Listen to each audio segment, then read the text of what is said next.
Hello friends, welcome back to our channel and those who are new, welcome to our channel.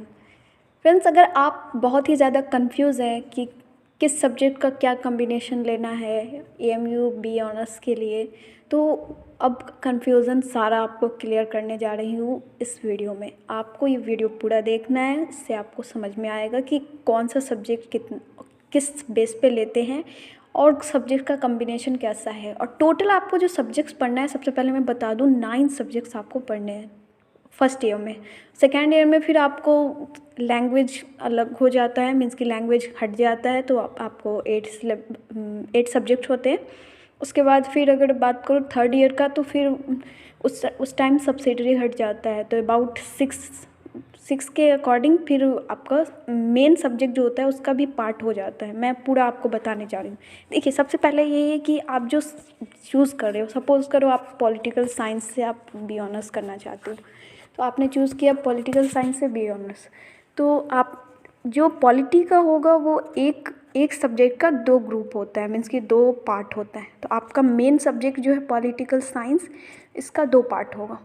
उसके बाद फिर उसके बाद आते हैं सब्सिडरी में। तो सब्सिडरी में आप 2 सब्जेक्ट लोगे, लाइक अगर आपने हिस्ट्री और इंग्लिश रखा है तो उस दोनों का 2 पार्ट होगा, फिर मीन्स कि पूरे मिला के 6 हो गए।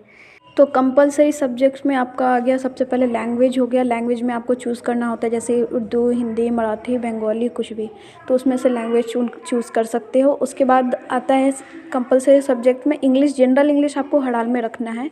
उसके बाद 4 सब्जेक्ट्स है जिसमें से एक चुनना है, जैसे कि इंडिया नेशनल मूवमेंट हो गया, सुन्नी थियोलॉजी, शिया थियोलॉजी, इथिक्स, इन चारों में से कोई एक चूज़ करना होता है। तो इस तरह से आपका ये कंपलसरी सब्जेक्ट में 3 सब्जेक्ट आ गया। सब्सिडरी में 2 हुआ, दोनों का 2-2 पार्ट, यानी कि 4। तो 4 और 3 7। और उसके बाद आपका मेन सब्जेक्ट जो होगा, जैसे पॉलिटिकल साइंस मैंने लिया तो फिर पॉलिटिकल साइंस का 2 पार्ट हुआ, तो 7 और 2 पूरे मिला के 9 सब्जेक्ट्स आपको पढ़ने हैं। उसके बाद सेकेंड ईयर में जब आप जाओगे तो लैंग्वेज आपका हट जाएगा, लैंग्वेज वाला जो पेपर है वो हट जाएगा, सिर्फ आपका बचेगा लैंग्वेज के बाद 8 सब्जेक्ट्स बचेगा। उसके बाद जब आप लास्ट ईयर में जाओगे, मीन्स कि थर्ड ईयर में, तो सब्सिडरी भी आपका हट जाएगा, सिर्फ मेन सब्जेक्ट होगा और मेन का ही कुछ पार्ट अलग हो जाएगा। जैसे पॉलिटिकल साइंस का 2 पार्ट था ना, तो अब वो 6 अराउंड 6 पार्ट हो जाएगा। तो इस तरह से पूरा सब्जेक्ट्स का कम्बिनेशन होता है। तो उम्मीद करती हूँ कि आपको समझ में आ गया होगा। और इसी टाइप के वीडियोस, करंट अफेयर्स और प्रीवियस ईयर पेपर्स के लिए हमारे साथ जुड़े और वीडियो को पूरा देखें।